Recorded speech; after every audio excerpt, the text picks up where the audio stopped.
voix qui font bouger la France, 19h-20h, les vraies voix citoyennes, Aurélie Gros, Stéphane Pellet. Citoyens, bons patriotes, rejoins le parti sans culotte.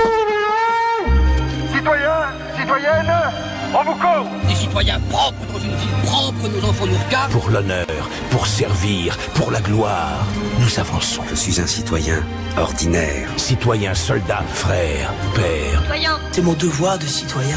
Je vais me voir. Effectivement, nous avons des droits mais aussi des devoirs et c'est bien d'en parler dans cette émission. Tous les lundis, les vraies voix citoyennes avec Aurélie Gros et Stéphane Pellet, co-président du G500, l'ONG citoyenne. Bonsoir mes amis, bonsoir. Comment ça va? Bonsoir à tous les deux. On est ravis de vous retrouver avec Philippe David et ce soir au sommaire de cette émission, en France, on parle de 6 à 8% d'enfants atteints de troubles 40% des enfants 10 présentent donc plusieurs troubles des apprentissages. Aucun enfant ne se lève le matin avec l'intention d'échouer. Ensemble, explorons donc des solutions numériques éprouvées pour améliorer le parcours scolaire des enfants dyslexiques en dépassant bien sûr les idées reçues. Noël Diamant-Berger sera avec nous, président de Fuseau France. On est ravis de l'accueillir. En France, 1,7 million de personnes sont atteintes d'un trouble de la vision. 207 000 aveugles, 932 000 malvoyants moyens. Seulement 10% des sites web et 6% des livres sont accessibles aux personnes aveugles ou malvoyantes. Parmi les films annuels, seuls 100 sur 500 sont audio décrits et 4% des programmes TV seulement offrent cette option. Face à l'accueil des premiers Jeux paralympiques à Paris du 28 août au 8 septembre, avec 4400 athlètes et 549 épreuves, il devient crucial de renforcer la sensibilisation à l'accessibilité. Nos invités, Anthony Martin-Smith de la Confédération française pour la promotion sociale des aveugles et amblyopes. Il est à nos côtés pour parler de ce beau projet avec Bernard Defebvre, président du CFPSAA, et Marie Furic, responsable accessibilité, culture et numérique à l'AVH et membre également de la commission sport de la CFPSAA. On vous souhaite la bienvenue, c'est les vraies voix citoyennes. Les vraies voix Sud Radio. Et c'est un sujet, Aurélie Gros et Stéphane Pellet, important aujourd'hui, société inclusive, les associations citoyennes, et c'est réellement du concret, Aurélie. Oui, c'est du concret, et d'ailleurs on est ravis ce soir d'accueillir Noël Diamant-Berger de Fuseau France, parce qu'on parle peu des troubles 10, les enfants sont atteints, souvent ils sont vus comme des enfants perturbateurs, les enseignants sont pas forcément très bien formés. Qu'on répète ce que ça veuille dire. C'est dyslexique, dysorthographique, dyscalculique. Et ça fait souvent effectivement des enfants qui vont vers l'échec scolaire. Peut-être parce qu'ils sont pas repérés, parce qu'il y a un manque accompagné, parce qu'il y a un manque de formation, parce que on le sait, le système scolaire en France voudrait que tout le monde rentre dans une case. Et il y a des enfants qui sont différents, mais qui peuvent exploiter aussi cette différence pour réussir. Et c'est ce que fait Fuseau France, puisque aujourd'hui ils accompagnent plus de 4000 enfants qui se sont vus prescrire des ordinateurs pour aller à l'école, mais des ordinateurs qui sont adaptés à leur handicap. Et donc on est ravis, Noël, de vous avoir à nos côtés, puisque vous êtes à Perpignan, mais vous équipez toute la France quand même. Racontez-nous un peu votre histoire et comment ça a démarré et quelle est la différence entre vos ordinateurs et peut-être ceux que on voit dans tous les cartables des élèves de France, mais qui ne sont pas forcément adaptés. Bien sûr. Alors, en tout premier lieu, merci de m'accueillir. On parle de personnes en situation de handicap. On sait que 80% des handicaps sont invisibles et c'est un petit peu pour beaucoup d'enfants et de parents une double peine. Le handicap qui est structurel et qui empêche une personne d'exécuter une tâche qui est accessible et normale pour les autres, et en plus le regard des autres qui n'est pas forcément averti. C'est la double peine que vivent nos enfants à l'école. Donc je précise que les troubles 10, c'est une terminologie un peu ancienne. On parle maintenant de troubles du neurodéveloppement, qui sont des troubles structurels qui sont maintenant reconnus depuis plusieurs années par la médecine internationale et la nomenclature. Donc il y a les troubles de la communication, tout ce qui est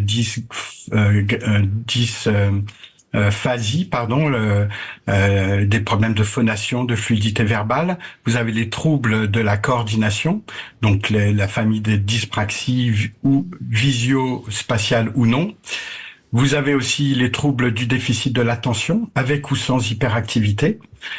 Et puis, ce dont on parlait tout à l'heure, les troubles spécifiques des apprentissages, dyslexie, dysorthographie, dyscalculie. Et une 5e famille que sont les troubles du spectre de l'autisme. Voilà, pour être précis. On est d'accord qu'un enfant peut être atteint de plusieurs de ces cas-là en même temps. Tout à fait, et c'est d'autant plus le cas qu'il existe une autre famille de troubles, mais qui ne relèvent pas d'un diagnostic. Ce sont les enfants qu'on dit à haut potentiel. Et si certains d'entre eux sont des personnes à haut potentiel harmonieuses, il existe des enfants qui ont un fonctionnement verbal de haut potentiel, mais qui ont une motricité ou une dyslexie qui vient à l'intérieur d'eux-mêmes les freiner comme s'ils traînaient un boulet, avec un cerveau qui va à 200 à l'heure, et puis une exécution ou une difficulté d'automatiser le langage qui les freine. Et alors, là, on est dans des situations encore plus complexes, puisque l'enfant mettant en place des stratégies de compensation d'une façon naturelle va retarder malgré lui d'éventuels diagnostics. Et vous proposez un cartable numérique. Alors avant de nous dire un peu comment vous les adaptez aux différentes formes de troubles, c'est quoi en fait la différence entre un cartable numérique et un ordinateur ? Parce que c'est un produit bien spécifique. Tout à fait. Alors déjà, l'une des grandes spécificités dans la formulation, c'est que pour nous, un ordinateur est un geste médical. Ça paraît surprenant pour la plupart des gens, mais pour nous, l'ordinateur est là pour compenser des troubles médicaux qui ont été diagnostiqués, comme des lunettes pour un aveugle ou une chaise pour une personne paraplégique. Et donc, avant tout, notre association n'équipe des enfants que sur prescription ou indication médicale. Voilà, l'ordinateur, un geste médical. Après, notre savoir-faire et ce qu'on a identifié depuis que nous existons, on a fêté ce week-end nos 10 ans, c'est l'idée que les besoins d'un enfant qui va à l'école avec un ordinateur sont tout autres que l'adulte qui va utiliser son ordinateur le soir pour son confort, ou la secrétaire de direction, ou le commercial. Les besoins des adultes sont ce qu'ils sont dans le monde du travail ou dans le monde privé. Un enfant qui se retrouve dans une classe ordinaire entouré de 23 autres ou de 26 autres miroirs qui, eux, ont des crayons et des papiers, et qui, lui, a un ordinateur, ça, ce sont des besoins très, très particuliers, et nous avons fait notre métier, entre guillemets, d'identifier ces besoins particuliers. Alors, moi, j'ai plein de questions à vous poser. Déjà, ce qui m'intéresse, de savoir combien d'enfants aujourd'hui, est-ce qu'on a une estimation d'enfants qui sont non diagnostiqués à l'heure actuelle ? Alors, les chiffres sont assez rares. Concernant la dyslexie, on sait que ça concerne à peu près entre 8 et 10% de la population. Donc, vous voyez, une classe d'âge, c'est à peu près 800 000 personnes. Donc, ça fait 80 000 personnes. Les autres chiffres ne sont pas disponibles. Il y a clairement un sous-diagnostic des enfants. Les chiffres qui circulent, c'est entre 2 et 3 élèves par classe concernés par ces troubles, et qui devraient pouvoir bénéficier d'outils de compensation comme l'ordinateur. Et à quel âge aujourd'hui ? Alors, nous, on commence à équiper les enfants à partir de 9-10 ans, en CM1, CM2. C'est l'âge où ils ont suffisamment de maturité pour maîtriser cet outil qui reste quand même complexe. Trop tôt, c'est pas la peine d'effrayer les enfants. Et on a l'habitude de dire que les aménagements les plus pertinents sont la bienveillance. Voilà, à partir de 8-9 ans. Ce qui est déjà compliqué, puisque comme quand l'enfant est confronté à des troubles comme la dyslexie, et les camarades ont commencé leurs apprentissages à 6 ans, c'est-à-dire 3 ans plus tôt, ils ont déjà 3 ans de retard à rattraper. Oui. Quand on arrive à libérer leur intelligence avec cet outil qui va leur permettre d'exprimer leur potentiel, alors que jusqu'à présent ils ont été en difficulté et ont manqué plusieurs années d'apprentissage. Mais Noël Diamant-Berger, qui est à l'origine du diagnostic de ces troubles 10 ? C'est plutôt les enseignants, les parents, la famille, le médecin de famille, c'est qui ? Alors, les choses ont un peu évolué. Il y a de plus en plus d'enseignants qui alertent parce qu'ils sont aux premières loges dès le CP, dès le CE1 pour repérer des troubles. Après, ça peut être la voisine, le commerçant, la presse, les réseaux sociaux. Je crois que la base, c'est de bien comprendre, et vous l'avez dit pour commencer cette émission, en rappelant le slogan de notre association, aucun enfant ne se lève le matin pour échouer dans ce qu'il entreprend dans sa journée. Donc à partir du moment où l'enfant est en difficulté dans l'exécution de tâches qui semblent banales pour les autres, il faut s'interroger, il faut se poser des questions, se dire que ce n'est pas de la faute de l'enfant, mais de la demande qui lui est faite, parce que cette demande le met en situation de handicap. Et c'est là que commence un long parcours, et parfois chaotique, qu'on appelle l'errance thérapeutique ou le parcours de soins, qui est un parcours du combattant, puisque plusieurs professionnels sont concernés, certains sont remboursés par la sécurité sociale, comme l'orthophonie ou l'orthopsie, d'autres non, comme l'ergothérapie, la psychomotricité, un test pour avoir un test de QI, ça coûte 350 €. Donc il y a déjà la plupart des familles n'ont pas accès à ce parcours de soins. Donc vous parliez de familles d'enfants qui ne sont pas diagnostiqués, c'est l'une des raisons. L'autre raison des non-diagnostics, c'est que les chiens font pas des chats, et que souvent dans la famille, l'un des deux parents se reconnaît dans les difficultés de l'enfant. Comme il a connu ça quand il était enfant, et que lui-même n'a pas forcément bénéficié de diagnostic, il y a une espèce de normalité qui s'installe autour de la souffrance quotidienne que vit l'enfant à l'école, et on résume ça en disant il est pas fait pour l'école, il ira vite en apprentissage et il est pas fait pour aller à l'école. C'était le discours qu'on a entendu jusqu'à présent, jusqu'à ce que les neurosciences mettent en évidence ces troubles structurels, et que des solutions comme l'outil numérique viennent apporter des réponses et des possibilités à l'enfant d'exprimer son potentiel malgré ses difficultés. Noël Diamant-Berger, président de Fuseau France, vous bougez pas, on fait une petite pause, on revient dans un instant, parce qu'on a encore plein de questions à vous poser. À tout de suite. Les vraies voix citoyennes, Aurélie Gros, Stéphane Pellet. Et on espère bien faire bouger la France avec les vraies voix citoyennes, et il y a un gros travail qui est fait avec Aurélie Gros et Stéphane Pellet. C'est l'occasion de revenir sur le G500 et l'importance pour ceux qui viennent de nous rejoindre et qui ne connaîtraient pas cette ONG citoyenne, c'est de parler de choses, en tout cas d'engagement et de prise de position d'association pour le bien-être de chacun d'entre nous. Savez-vous que le 10 juin, on espère en tous les cas, vous proposer une émission spéciale où on reviendra sur les fameuses 40 résolutions qui ont été adoptées il y a un an au G500, le fameux sommet citoyen. Mais parmi les premières qui étaient votées majoritairement, il y en a une que je partage ici ce soir parce que je pense que vous allez être quasiment tous d'accord. On pourrait tout simplement changer l'article 1 de la Constitution. La France est une république une et indivisible, décentralisée, tout ce que vous voulez, et inclusive. Ce qui, à partir de là, verserait totalement tout. On considérait que tout doit être fait pour, et pas à l'inverse, des exceptions. On en parlera peut-être tout à l'heure, les fameuses exceptions, droits d'auteur, etc.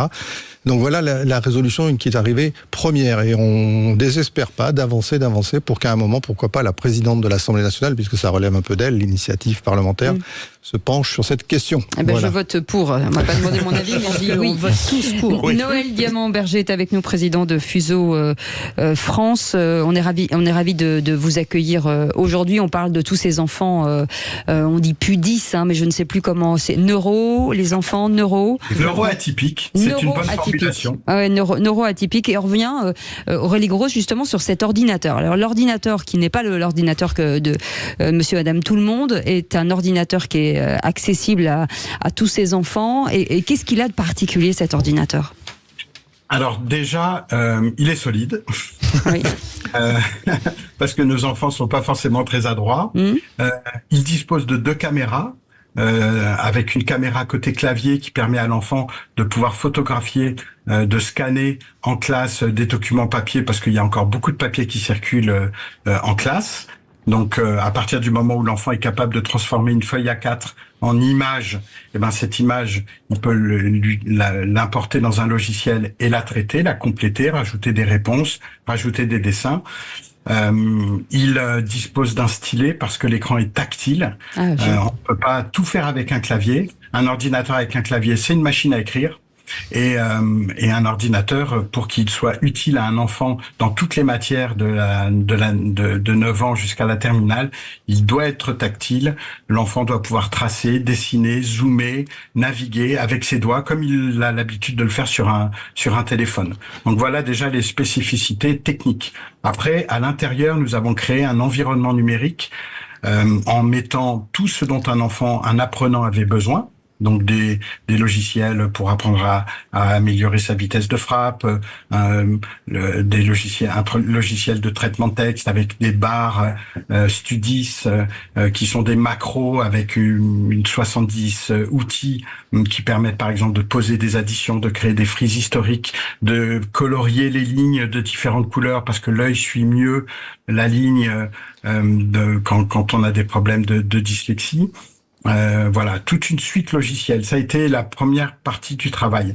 La deuxième partie du travail, et qui est aussi importante, c'est que nos cartables numériques sont des ordinateurs de travail. Donc, on a mis dedans ce qu'il fallait pour travailler, mais on a surtout enlevé tout le reste. Parce que l'idée de cartable numérique, c'est d'offrir à l'enfant une solution qui soit simple, au maximum épurée, pour simplifier la vie de l'enfant. Donc on a enlevé tout ce qui relève de l'ordinateur pour consommer, l'ordinateur pour jouer, l'ordinateur pour travailler, l'ordinateur pour... Voilà. Maintenant, il n'y a que les outils là-dessus. Alors, un ordinateur de travail pour les enfants. Et justement, on a Sylvain, je crois, en ligne. Oui, qui est papa d'un enfant qui a fait appel à votre association Fuseau France. Bonsoir Sylvain. Bonjour et merci de m'accueillir. Avec plaisir. Bienvenue. Qu'est-ce que l'association vous a apporté à vous et surtout à votre enfant ? Alors déjà, de l'écoute. Beaucoup d'écoute et beaucoup de réponses aux questions grâce à une première visioconférence qui a été mise à notre disposition dans laquelle on a appris plein de choses. Et donc cet ordinateur, ce cartable numérique, comme M. Diamant-Berger le rappelle tout le temps, permet à notre enfant, de se sentir aidé, tout comme on porte des lunettes. Voilà, on a des problèmes de vue, on a des lunettes, on a des problèmes de dysgraphie, d'autres d'autres troubles. Eh bien, il y a un ordinateur. Voilà, donc il se sent vraiment accompagné grâce à Fuseau aussi. Et aujourd'hui, sa scolarité, c'est j'imagine, améliorée. Alors là, il vit une scolarité tout à fait normale, on va dire, mais avec un plafond de verre qui arrive, comme M. Diamant-Berger le disait, de compensation. Donc grâce à cet outil, en effet, il va pouvoir continuer une scolarité comme tous les autres enfants. Là, il a des lunettes pour les mains. Ah oui. Et quel âge a-t-il ? Il va sur ses 13 ans, il est en 5e. Et il l'a depuis quand ce cartable numérique ? Là, il l'a reçu il n'y a pas longtemps. Il est sur une phase d'apprentissage en vue d'une intégration totale pour la rentrée prochaine. Donc il apprend vraiment à l'utiliser. Il sent déjà justement cette différence d'aisance et ce plafond de verre en fait qui tombe dans la double tâche qui est demandée à des enfants atteints de tous ces troubles dont M. Diamant-Berger a parlé, qui sont de devoir écouter et produire en même temps. Voilà ce qui est demandé de plus en plus aux enfants. Au fur et à mesure de la scolarité. Merci Sylvain de ce témoignage qui fait vraiment plaisir parce que donc il montre que ça reste un parcours du combattant. C'est un peu ce que Monsieur Diamant-Berger quand même indiqué. Il faut quand même que l'enfant soit reconnu par son handicap. Il faut que l'académie accède à un matériel et c'est pas le cas souvent. Il y a des parcs de matériel qui ne correspondent pas du tout. Et donc vous avez eu vous cette idée géniale de même installer à Perpignan de fournir partout en France. Comment vous faites pour fonctionner? Qui vous aide? Et puis j'ai une petite sous-question. Quel est votre rapport avec les éditeurs? Vous savez, les éditeurs de manuels scolaires qui souvent vous rendent la tâche encore plus difficile avec leur fameux manuel. On ne remercie pas. Alors, je vais répondre. D'abord, sachez que pour nous, depuis le début, la notion de cartable numérique va bien au-delà du matériel et de son contenu dont j'ai déjà parlé. Il y a 3 piliers dans notre démarche et dans ce qu'on appelle un cartable numérique. Il y a ce matériel et cet environnement numérique. Il y a la formation. Nous formons les enfants. Deux mamans de l'association qui se sont professionnalisées ont créé un centre de formation spécialisé et nous avons un kit de découverte de notre cartable numérique qui dure 7 semaines. Et on apprend aux enfants les gestes que vous-même, dans vos usages du quotidien, ne connaissez pas. Et souvent, les parents qui croient connaître l'informatique sont scotchés parce qu'on montre aux enfants la dictée vocale, le prédicteur de mots, enfin tout un tas de fonctionnalités que nous avons explorées. Donc, il y a cette formation. Et puis, il y a un accompagnement du quotidien. Nos adhérents ont accès à une assistance téléphonique qui fonctionne 7 jours sur 7, jusqu'à 21h le soir. Et ça, c'est que du bénévolat. On prend la main sur l'ordinateur, on règle le problème qui s'est posé dans la journée, on répond à la question qui a bloqué l'enfant, parce que demain, à 8h, il y a école. Et ça, il faut bien comprendre que donner à un enfant un ordinateur et le lâcher dans la nature, c'est la meilleure garantie pour que 3 mois plus tard, au 2e bug, il se retrouve sur une étagère pour toujours. On ne peut pas donner à une personne un outil aussi complexe sans avoir une assistance. Et c'est vrai que quand vous devez attendre 15 jours une réponse d'un service SAV ou le rendez-vous de la semaine suivante du professionnel de santé qui vous suit, pendant une semaine, l'enfant est privé de son outil d'expression. Noël, j'ose vous le dire, le temps tourne, on n'aura pas le temps d'aborder tout, mais ma petite question sur les éditeurs, et puis après ça sera le moment de conclure. Nous, on n'est pas du tout confronté à ce problème, puisque nous avons un partenariat avec une association qui s'appelle Booking.lu, qui applique en France le traité de Marrakech, qui date de 2012, exact, et qui est bravo, je connais aussi. Entre 57 pays, et nos enfants, du fait ce sont des personnes en situation de handicap, empêchées de lire ou d'écrire, ont le droit d'avoir gratuitement une version PDF de tout ouvrage édité en France dans les 10 dernières années. Merci beaucoup, Noël Diamant-Berger. On n'a pas eu le temps de parler de ma place dans ce monde, mais on aura l'occasion d'en rediscuter quand votre documentaire sortira, parce qu'ils produisent un documentaire. Ah, très bien. Et je vous invite à aller voir sur leur site internet, c'est Fuso France, FUSO France. J'imagine que c'est ouvert aux dons. Donc voilà, vous avez envie de faire une bonne action, vous serez les bienvenus. Merci 1000 fois d'avoir été avec nous. Allez, on continue. Dans un instant, on va vous parler des Jeux Olympiques, des Paralympiques, voilà, avec un sujet très important sur les malvoyants et les aveugles. Et on va pouvoir gagner des places, Cécile. Alors il faut rester à l'écoute. Ouais, on va vous offrir la joie de faire plaisir et d'aider quelqu'un. Et ça, c'est offert, bien entendu, par Sud Radio et nos invités dans un instant. À tout de suite. Sud Radio, les vraies voix qui font bouger la France. 19h-20h, les vraies voix citoyennes. Aurélie Gros, Stéphane Pellet. Aurélie Gros, Stéphane Pellet, nos idoles avec Philippe David. Le G500. Bah oui, non mais c'est important de le dire. Bah, oui. Moi j'avoue, j'ai leur poster dans ma chambre. Alors normalement, à ce moment-là, Philippe David chante. Ouais. L'idole. Non, il faut que j'arrête de taper sur le micro. Non, il faut surtout pas demander à Philippe David de chanter. Parce que s'il chante, ensuite il mange. Enfin voilà, il y a rien à manger. Je peux pas. Il en a pas parlé.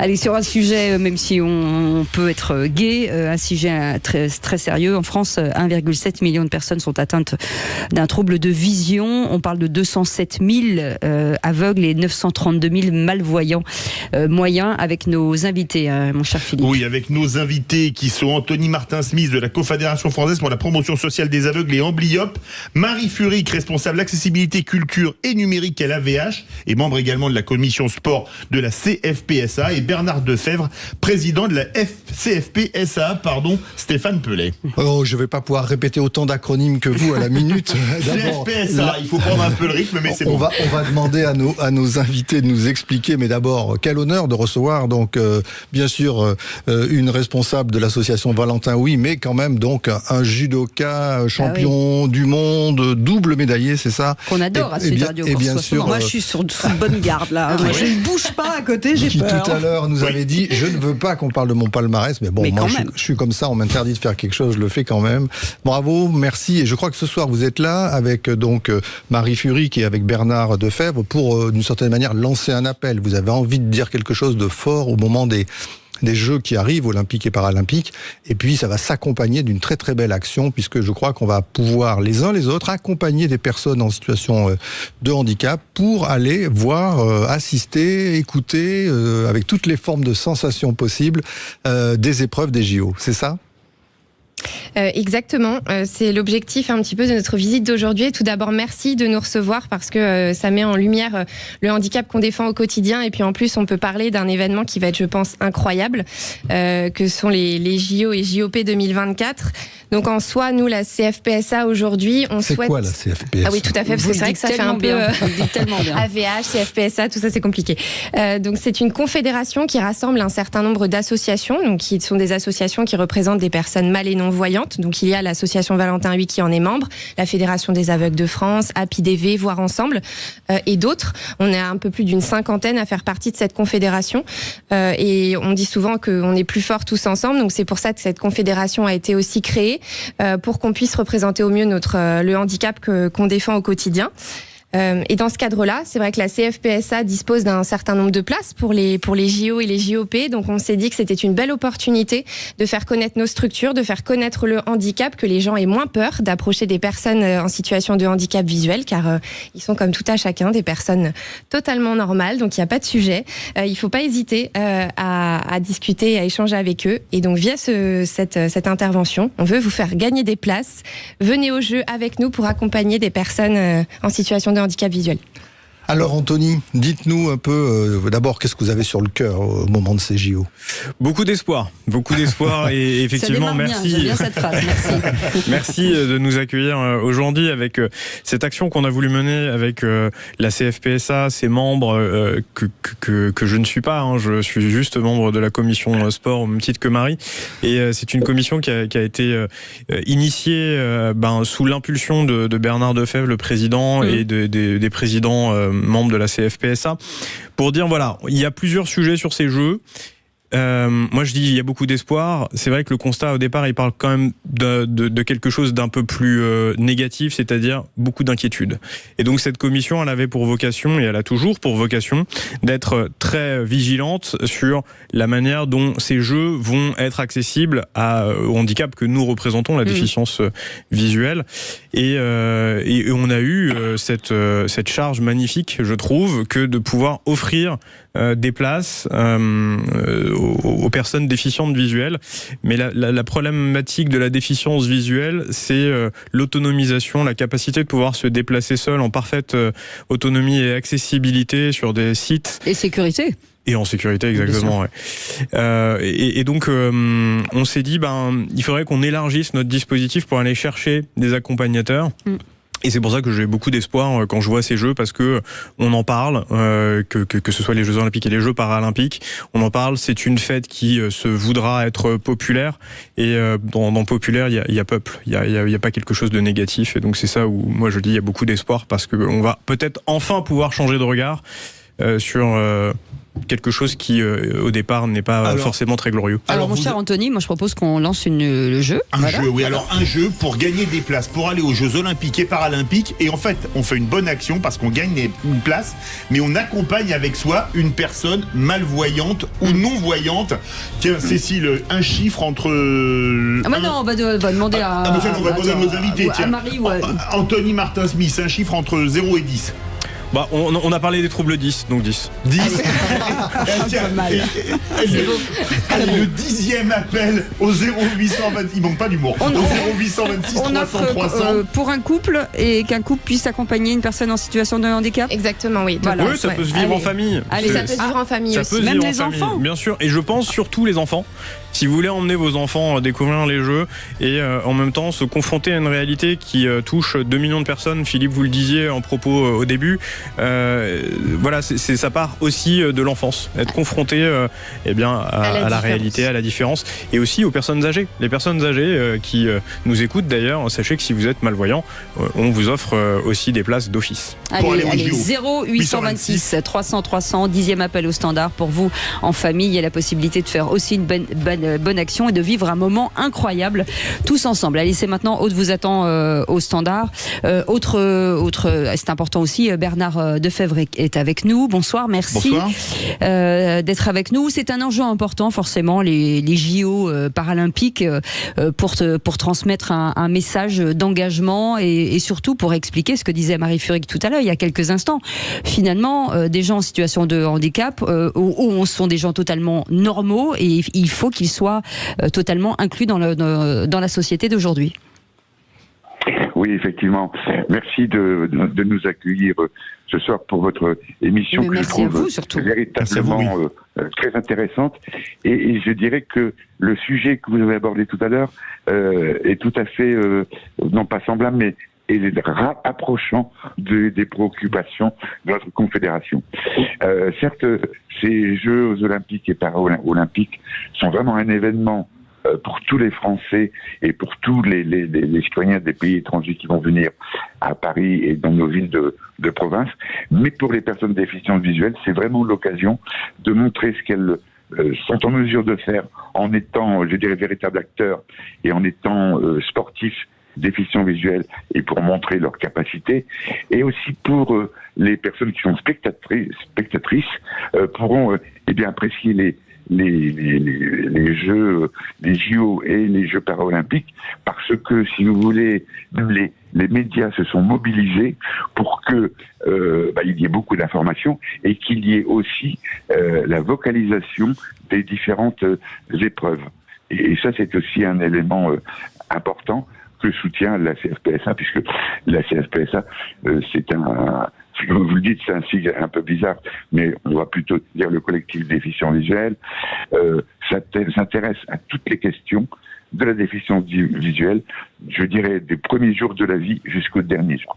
Donc le sujet est large, mais là aujourd'hui notre propos, c'est véritablement, je dirais, les Jeux, et pour nous ce n'est pas un jeu, au contraire, c'est une vitrine que l'on veut utiliser pour montrer au public ce que la déficience visuelle peut permettre ou ne permet pas. Et tout à l'heure, Marie parlait de l'accessibilité en sécurité, et oui, c'est tout à fait important pour nous, mais je crois que beaucoup d'efforts ont été faits, et espérons que cette accessibilité qui ont été mises en place puisse continuer après les Jeux. Dans quel domaine on a fait finalement, Anthony ou Marie, le plus de progrès aujourd'hui sur ces sujets-là ? Dans l'ignorance ? Ouais. Vous manquez vraiment pas d'humour. Pas mal. Attention. Soyons positifs. Non, Marie est plus positive que moi, je la laisse. Moi, je suis beaucoup plus positive, oui, pour le coup. Non, je pense que certes, aujourd'hui, on ne peut pas dire que tout est accessible. Malheureusement, j'aimerais vous dire ça parce qu'on est en 2024 et que ce serait le discours à tenir. C'est pas le cas. Par contre, je pense quand même que avec les diverses lois qui sont passées, les diverses réglementations, il y a eu des avancées qui ont été faites. Le point sur l'accessibilité physique est assez ancré, donc il y a beaucoup de progrès qui ont été faits. Beaucoup d'établissements se mettent dans le dispositif de mise en accès. Par contre, le gros point aujourd'hui, je pense, où il y a des choses à faire, c'est dans le numérique. Où vous disiez 10%, mais en fait, c'est moins. C'est 2% des sites internet qui le sont accessibles, donc c'est là-dessus qu'il va falloir progresser. Et notamment des services publics, mais on va en reparler. On fait une petite pause. Dans un instant, on vous offrira encore des places pour un beau geste et on est ravis de vous les offrir dans un instant. À tout de suite. Sud Radio, les vraies voix qui font bouger la France, 19h-20h, les vraies voix citoyennes, Aurélie Gros, Stéphane Pellet. Retour des vraies voix citoyennes avec bien évidemment Cécile de Bénibus, Aurélie Gros, Stéphane Pellet. Elle est là. Et on vous fait gagner des places pour les Jeux Olympiques et Paralympiques. Alors on a un premier gagnant qu'on va prendre dans quelques instants. Et on fait un deuxième jeu, Cécile ? Non, on prend déjà le gagnant en ligne. Il n'est pas encore en ligne, on va le reclamer. Alors tiens, expliquez-nous, pour quelles épreuves peut-on gagner des places, Marie Furig ? Je rappelle que vous êtes responsable accessibilité, culture et numérique à l'AVH, l'association Valentin Huy, et à la CFPSAA. Confédération, vas-y. Française pour la promotion sociale des aveugles et amblyopes. Bravo. Super génial. C'est pas bizarre. ici, je suis contenté de lire. Alors, allez, dans quel sport? Alors, dans les sports, donc, on va privilégier les sports paralympiques, puisque je pense que c'est important de mettre en valeur ce sport et surtout d'encourager les gens à venir soutenir les athlètes para qui sont vraiment, qui méritent qu'on les mette en lumière et qu'on les fasse connaître plus. Donc là, ce soir, on va faire gagner pour le parathlétisme. Le parathlétisme. Alors là, il y a tout le 100 mètres, le 200 mètres, les relais, ça c'est génial, le parathlétisme. C'est top. De toute façon, on met en avant le parathlétisme. Allez, c'est parti. On prend notre gagnant, il est calé, je vois David. Ah non. Non, te dis non. Parce que je voyais son nom qui s'affichait sur l'écran. C'est parce qu'il y a marqué David, c'est tout. Philippe, toi qui sais tout sur le sport, c'est dans le Stade de France, les JO paralympiques. L'athlé sera au Stade de France, tout à fait. Génial, c'est magnifique. Allez, 0826 300 300. Katia de Haute-Garonne est avec nous. Bonsoir Katia. Bonsoir Katia. Bonjour. Bonjour tout le monde. Vous appelez pourquoi, Katia? On ne sait pas vraiment. J'ai appelé en fait pour les places. J'ai entendu il y a quelques minutes qu'il fallait vous appeler pour gagner des places. Exactement. En sachant que j'ai mon homme qui a une rétinopathie pigmentaire et mes enfants qui sont multidisques. Donc voilà, je connais. Voilà, vous êtes rêvé. Alors Anthony et Marie, on peut lui. Vous avez combien d'enfants? 2. J'ai 3 enfants. 3 enfants. Est-ce qu'on peut lui offrir 5 places? Oui. 5 places, comme ça vous allez. Je m'en remets à Marie. C'est Marie qui. Est-ce que Bernard est d'accord? Je suis tout à fait d'accord. Tout à fait d'accord. Bernard est d'accord. Donc si le président a dit OK, on peut y aller. Non, on est super content de pouvoir vous offrir 5 places en tout cas. Sachez en plus que votre mari, comme tous les autres déficients visuels, sont prioritaires évidemment sur ces places parce que c'est à eux qu'on doit les offrir. Nous, ce qu'on a voulu sur cette action, c'est essayer de rapprocher les gens qui sont pas concernés et qui voudraient se concerner, ou les gens qui sont concernés un peu plus de loin ou même de près à la déficience visuelle. Et puis on a besoin d'accompagnateurs pour accompagner les bénéficiaires des places sur les sites d'épreuves. Donc vous pourrez vous occuper de votre mari et profiter. En plus, ça fait des connaissances, c'est plutôt vachement bien. Merci beaucoup Marie d'avoir joué avec nous. Et vous avez donc gagné 5 places, c'est Katia. Voilà, c'est ça. Et vous avez gagné 5 places pour les JO paralympiques. Alors c'est génial parce que il y a tout en parathlétisme. Il y a les malvoyants, les non-voyants, il y a les gens, les personnes en fauteuil roulant, etc. C'est très spectaculaire. Et quand je vois personnellement les temps qu'ils font, notamment en sprint, c'est incroyable. C'est incroyable quand on voit qu'ils sortent des trucs comme 50 secondes ou 52 secondes aux 400 mètres. C'est pour des personnes qui n'ont pas de jambes, c'est fabuleux. Ah, c'est des prouesses incroyables. Non mais c'est fou. Alors moi j'ai de marathons de Paris, là je les ai vus, j'ai halluciné. Moi je suis fan, je suis over fan de tous ces grands. Ce sont des artistes et surtout des grands athlètes. Merci beaucoup Katia d'avoir joué avec nous. Vous savez quoi, on va relancer. Elle m'a raccroché au nez direct. Merci. C'est très bien. Vous savez, elle appelle de la Haute-Garonne et même les mémés aiment la castagne du côté de Toulouse. Elle a ses places, c'est bon. Elle est déjà dans sa voiture, elle arrive. Allez, on relance un jeu 0826 300 302. Allez, un autre chiffre. Allez, Marie. Un chiffre entre 7. Le 7. Ouais, ça c'est un bon chiffre. 7e appel au standard pour gagner des places pour vous et votre famille, pour accompagner bien sûr une personne en situation de handicap, mais surtout aussi pour vivre tous ensemble un événement majeur en France, les JO. C'est ça qui est hallucinant. 0826 300 300, allez, 7e appel au standard. On évoquait il y a quelques instants. Vous vouliez, je crois, rebondir, Stéphane Pellet. Oui, moi je voulais lancer aussi un appel, un jeu, donc comment on pourrait faire que le métro soit bienveillant et accueillant, le métro de Paris. Vaste programme. Donc un chiffre, Aurélie, 7 milliards. C'est ça.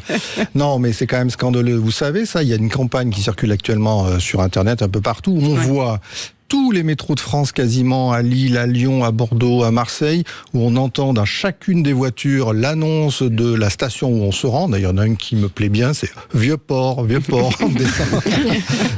Une station qui se situe à Lyon, comme tout le monde le sait. Et donc, ces technologies-là, eh bien, figurez-vous que pour le métro de Paris, pendant les Jeux, alors qu'il y aura du public de partout, donc en situation de handicap, eh bien ça ne fonctionne pas. Il y a encore beaucoup de rames, il y a beaucoup de stations qui ne sont pas annoncées. Alors que les Jeux, ça fait combien? Ça fait 100 ans, non? Je crois qu'on les attend, c'est ça? Oui, 1924, oui. Voilà, donc c'est un petit peu un coup de gueule. Et puis je voulais quand même que vous nous disiez ce que vous en pensez, Anthony, c'est ça? Parce que vous avez aussi, vous aussi, cette cause à porter. Oui, effectivement, on peut que s'étonner en 2024 de ne pas avoir l'intégralité de notre réseau urbain de transport en commun qui est accessible pleinement, tant sur la partie de vocalisation que sur la partie de l'accessibilité physique. Évidemment, après, on peut aussi entendre qu'il y a des enjeux qui sont économiques, qui sont politiques, que c'est pas évident de changer un réseau aussi ancien que le nôtre, qui est quand même l'un des plus vieux réseaux de transport en commun au monde à Paris, et le plus étendu. Donc moi, évidemment, de mon regard d'utilisateur, je suis scandalisé. Après, avec un peu plus de recul, j'imagine que tout le monde essaye de faire son possible. Je dis peut-être pas son maximum, parce que je pense qu'on peut toujours réussir à faire plus, mais en tout cas son possible pour que ça tende à s'inverser. Donc c'est là aussi où je dis il y a un peu d'espoir. Peut-être que avec ces Jeux paralympiques et ces Jeux olympiques, on va comprendre qu'il est important d'accueillir le monde, et déjà en commençant par leur dire bonjour. Ouais, c'est vrai. Et il y a quand même une chose importante aussi, les sites internet, notamment des services publics, sont très mal adaptés, Marie Furic. Oui, tout à fait. Non, c'est vrai que l'accessibilité numérique est un gros sujet. Donc il y a très peu de sites qui le sont, et on sait pourtant que l'outil numérique est un outil dont tout le monde a besoin aujourd'hui, et encore plus les personnes en situation de handicap visuel, puisqu'elles ne disposent pas de tous les services. Donc le téléphone, l'ordinateur restent des moyens de communication très importants pour eux, et c'est encore très très très en retard. Donc on lutte pour ça au quotidien avec nos associations, pour faire du lobbying, pour parler, pour expliquer, mais ça reste encore un gros sujet qui n'est pas traité en priorité. Allez, on repart au standard au 0826 300 300, et cette fois-ci c'est David Henry qui est avec nous. Bonsoir, merci. De Bordeaux. Bonsoir. Bonsoir à tous. Comment ça va, David Henry ? Bah écoutez, ça va très bien. En plus, j'ai embouti ma voiture tout à l'heure, donc c'est une bonne nouvelle d'être effectivement. Bon, écoutez, sur ce point-là, on peut rien faire. Je peux vous envoyer Philippe David, mais je suis pas sûr qu'il réussisse à faire Marie grand-chose. offre des voitures. Ouais. C'était pas prévu, mais... C'est donc la taulière. J'apprends tout, moi, ce soir. C'est parti. Donc, David Henry, vous avez envie d'aller voir les Jeux paralympiques ? Oui, avec grand plaisir. Je trouve en plus vos initiatives fantastiques. Et non, ça me fait beaucoup plaisir. Et puis je trouve ça très bien, les Jeux olympiques et paralympiques. Surtout qu'en plus les deux sont mis autant à l'honneur, et je trouve ça très bien. Ouais, ça c'est génial. Et vous allez devoir et pouvoir aussi accompagner quelqu'un. Et comme ça, c'est ce qu'on disait, ça nous donne la possibilité de découvrir de nouvelles personnes. Vous allez y aller avec qui, David Henry ? Je peux venir avec une personne ? Ah mais bien sûr, même plus si vous voulez, il n'y a pas de souci. Hein. Bah écoutez, je vais venir avec je pense, ma mère ou ma sœur, je ne sais pas. Voilà, et vous pouvez y aller avec votre sœur et votre mère. Hein. Si vous voulez y aller avec les deux, on peut faire. Si je peux y aller avec ma famille, ouais, ça peut être cool. Oui, mais pas toute la famille non plus. On est à un moment donné. Abonnez-moi, non, ma famille est très grande. Non, mais si. 3, c'est jouable. 3 places, c'est jouable. Très bien, oui, c'est bon. Avec ma mère et ma sœur, très bien. Et ben voilà, avec et vous allez accompagner quelqu'un. Mes frères et mes sœurs, oui, vous vouliez que je chante, voilà. Et ben c'est fait. Non, mais je m'en doutais. Donc, David Henry, on l'attendait avec impatience. Vous serez 4 pour aller voir Marie Furic, finalement, sur place. Le parathlétisme. Bravo. Et bravo, David Henry. Peut-être un dernier mot quand même de Bernard. Je suis ravi. Ouais. Bah, j'attendais ça justement de savoir si vous étiez content. Je suis et tout le monde me harcèle pour passer, couper la voiture, enfin bon. Voilà, attention. Si vous avez déjà eu un problème, on vous fait des gros bisous, David Henry. Merci en tout cas d'avoir joué avec nous. On est ravis que vous puissiez vivre cette expérience avec les Jeux Olympiques, les Paralympiques, et surtout avec une personne en situation de handicap, Stéphane Pellet. Non, mais simplement, Bernard Defebvre, au nom du collectif, en 15 secondes, un message pour ces Jeux peut-être ? Alors, le message pour ces Jeux, c'est que dès que vous pourrez rencontrer une personne de déficience visuelle qui veut aller aux Jeux, qui se trouve en difficulté, eh ben, n'hésitez pas à l'aider, à dire bonjour, avez-vous besoin de mon aide ? Et ça pourrait être utile. Et je pense que c'est important. C'est un très joli message. En tout cas, merci 1000 fois d'avoir été avec nous. Merci beaucoup Anthony Martin-Smith, merci beaucoup Marie Furic, et merci Bernard Defebvre, et merci beaucoup Aurélie Gros et lundi prochain Pellet, et lundi prochain. On refait gagner des places. Et on refait gagner des places lundi prochain. Allez, ils vont être abonnés pendant un mois. Merci 1000 fois pour ces sujets passionnants, et si ça peut faire avancer à chaque fois, on est très heureux. Philippe David, on se retrouve demain ? Demain à 17h. 17h. Dans quelques instants, Sud Radio à votre service. Et après le flash, évidemment, on va parler rugby avec une journée de top 14 exceptionnelle ce week-end, avec notamment le Stade français qui a repris la tête du top 14 du Stade toulousain qui est en battant le Stade français. Et on félicite notre nouveau réalisateur Maxime qu'on embrasse très fort, bien entendu, et notre équipe des Vraies Voix. Allez, on se retrouve à demain. Passez une bonne soirée. Salut.